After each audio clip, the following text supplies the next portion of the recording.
En cette période de crise économique, le secteur informel est beaucoup sollicité par les Congolais pour subvenir à leurs besoins. Dans le reportage que vous allez suivre, Laura Zinga Pembelo et Franck Nzebikia sont allés à la rencontre de Serge Peggy Vanier, évoluant vers le lycée Trois Glorieuses dans le premier arrondissement de Pointe-Noire. Peggy est un artisan. Depuis 2001, il évolue dans le domaine de la vannerie. Son objectif, confectionner des objets décoratifs ou utilitaires. Un métier qu'il apprendra de ses parents, car si sous d'autres cieux, il y a des écoles pour le métier de vannier, au Congo-Brazzaville, ce n'est pas le cas. Je suis un vannier, exact. J'ai commencé depuis 2001, donc apparemment c'est 20 ans. Non, au Congo, il n'y a pas d'école de la vannerie. J'ai appris ça pendant les vacances. Quand mes grands-parents sont de Makana, sur la route nationale numéro 1, je partais souvent passer les vacances là-bas et pendant les vacances, quand mes parents faisaient ça et moi aussi j'exerçais. Donc après la guerre, je me suis dit comme je n'avais rien à faire, j'ai commencé à exercer ce métier. C'est en usant d'un certain type de végétaux que Peggy parvient à confectionner différents articles qui sont pour la plupart des commandes. Ça, c'est la liane. Nous utilisons la liane pour tisser les chaises. Et ça, c'est le rotin. Ce que vous voyez là, c'est le rotin. C'est pour donner la forme, les armatures des chaises. Donc il y a deux différences, la liane et le rotin. La liane pour tisser, le rotin pour donner la forme, pour arranger l'armature. Une fois le matériel réuni, Peggy passe son temps à tisser des objets de toutes formes. Là, une chaise, une commande d'un client.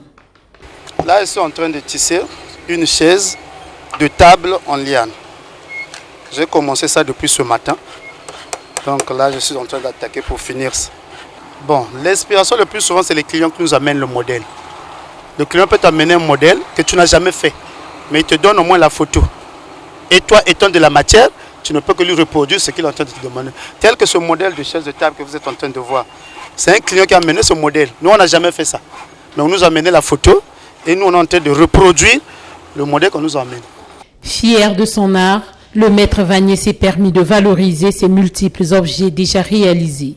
Là, ce sont déjà des tabourets qu'on a déjà confectionnés. Là, on attaque pour mettre la finition. Vous-même, vous voyez comment c'est bien tissé. Les lianes sont colorées. Là, on n'a pas encore mis le vernis. On appelle ça les paniers de monnaie. Ça, c'est les plateaux. Vous pouvez mettre les fruits. Ça, c'est les têtes à perruque. Pour les chapeaux, les femmes, lorsqu'ils confectionnent leur chapeau, là, à la fin, lorsqu'ils enlèvent, ils mettent ça ici pour que ça puisse garder la forme. Ça, c'est les gratte-langues. Lorsque vous brossez le matin, pour que la langue aussi soit propre, on utilise ça. Donc on appelle ça les gratte-langues. Ça, c'est les chapeaux. Pour les gens qui vont souvent en brousse là avec le soleil, c'est très utile. Une vraie fierté pour Mwanga Yannick, élève en apprentissage. Je suis l'élève de M. Nzondongo Peggy, donc je suis en plein apprentissage. Ce que vous voyez là, c'est un lit qui a été fabriqué par nous-mêmes. Les planches sont emportées à la machine, on forme les figures et du coup sur place, nous montons nous-mêmes. Donc tout ce que vous voyez ici là est fabriqué par nous-mêmes. Le vannier, un métier de créativité et de beauté, mais peu valorisé en République du Congo. Il suffirait juste d'un coup de pouce de la part du ministère de tutelle pour le booster et le rendre plus attractif pour les jeunes, nous a laissé entendre Peggy.